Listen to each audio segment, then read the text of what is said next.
Grace and peace from God, our Creator, hope in our Redeemer, Jesus the Christ, and the promised gifts of the Holy Spirit are with you always. If you were to swing by my office at the Belfry, or run into me at the Davis Food Co-op or somewhere else around town, you will see that I do not go anywhere without a certain book. It is faux leather-bound.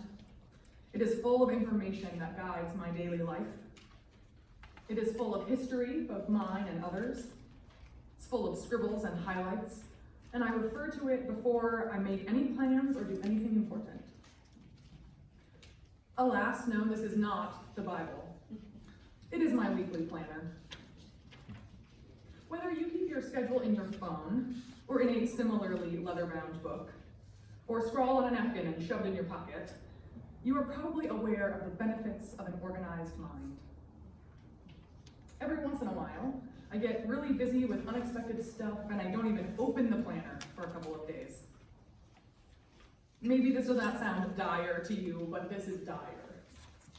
I'm so to-do list centered that when I start several projects without adding their component parts to the list, I run the risk of losing track of them completely. On one of those occasions, I will open my planner to see that nothing on the list has been accomplished, that I've even forgotten to do something, though I've been busy nonstop for days. The solution to this problem is so easy. It's almost impossible for me to understand why I don't just do it the easy way every time. All I have to do is take a deep breath and head back to basics. Write down the stuff that needs doing, and then do it. Genius, right? There are plenty of complicated things in our lives that we started out with basics. You take Spanish 101 before Spanish 201. You learn to catch and throw a baseball before you learn to drag a bunt. You start small with a 5K before you train for a marathon. You follow your grandmother's chocolate chip cookie recipe before you go riffing on alternative ingredients. Our life in faith is the same. Our introduction to the gospel is not likely to be a jaunt through the complete works of Martin Luther. That would likely be somehow simultaneously too boring and too overwhelming at the same time. Too much too fast, right? You skip right past the fundamentals. When you were in Sunday school or confirmation or at your family's kitchen table or right here at LCI, wherever you started learning what Christianity was made of, you may have started with the Lord's Prayer or the Ten Commandments or one of the creeds. In Lutheran churches, we often look to these places for the fundamentals of our church. These come out of our scripture directly or from the first few centuries of Christians interpreting our scripture. In the gospel lesson for today, Jesus is talking to some Jewish religious leaders long before the term Christian had entered the fray. From what we read of them, these men are community leaders and teachers, and they're often asking Jesus questions, trying to get a sense of his role in their system. Jesus answers their questions by telling a story, called a parable, in which there is more to the story than just the literal face value. No parable is intended to encapsulate the entire gospel, but each tells a particular piece of the story for the listeners at hand. In today's parable, an unnamed rich man and a poor man named Lazarus live and die in the same community. Lazarus spends eternity with Abraham, while the rich man is in agony in flames. Through these three characters, we learn that this rich man did not do all he could have, or perhaps anything at all, to help Lazarus or anyone else other than himself all his life. It would be easy, but inaccurate, to say that this is a cause and effect story about the afterlife. The life you live does not dictate your salvation or not, so don't worry about that, dear Lutherans. You do not earn the love of God, and you do not lose the love of God. If you're going to worry about something, though, worry about what causes us to treat each other the way that we do.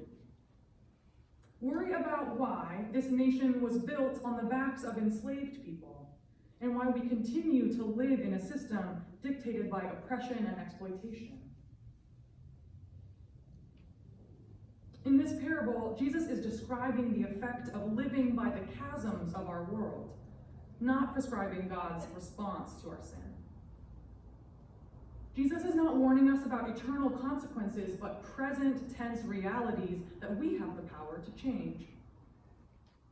The rich man is worried about his brothers, and so he wants them to learn of his fate so that they might not suffer the same, which is my favorite part of the whole story. I can just hear Abraham chuckling, with maybe an eye roll or a knowing sigh, saying, they have Moses and the prophets. They should listen to them.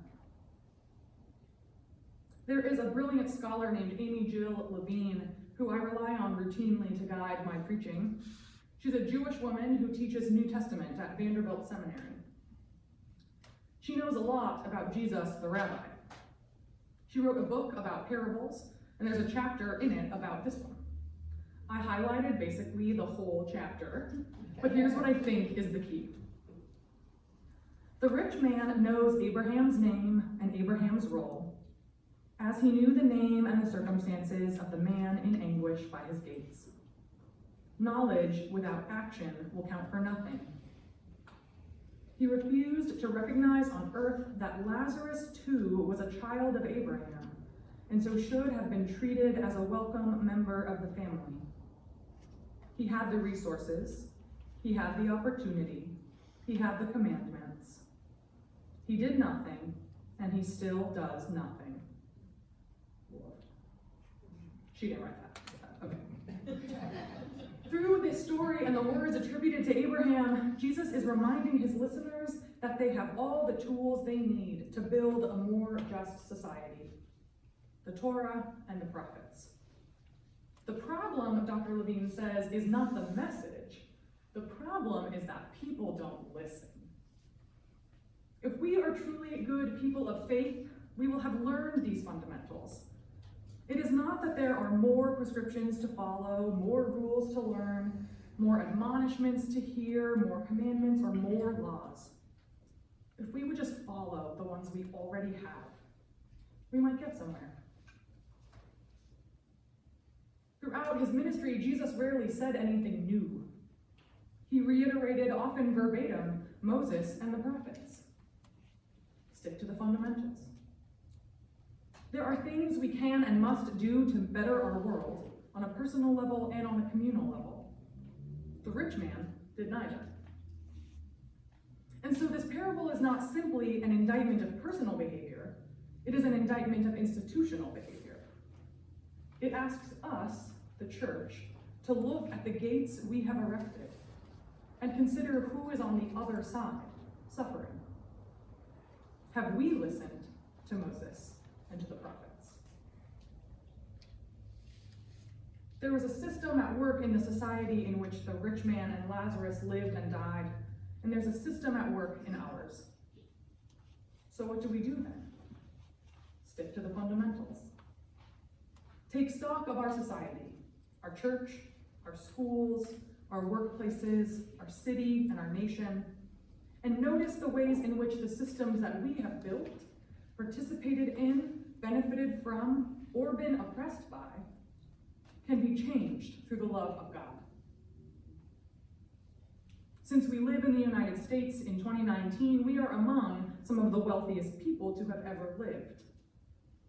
However, we also live in a deeply stratified nation where income inequality is as wide a chasm as the one between Lazarus and the rich man. The way our society is structured, wealth for a few is made possible only by the poverty of many. This story is not a condemnation of comfort per se, but a condemnation of disregard for those who lack. It is not money and wealth that are intrinsically bad, but rather the love of money and wealth that endangers us. In last week's gospel text, Jesus made that extremely clear when he said, straight up, you cannot serve God and wealth. We live in a system that prioritizes profits over people, but we can make choices that disrupt that system. As we engage with one another in many and diverse ways, here this morning, at the grocery store, in our romantic relationships, in our families, in our workplaces, in our voting booths. We must be conscious of our interconnectedness. We must not pursue domination or control over one another. We must not pursue material success at any cost. We must not devalue the lives of our siblings in the family of God. As we have read in the Torah and in the words of Jesus alike, we must love our God and love our neighbor. Stick to the fundamentals. Stick together.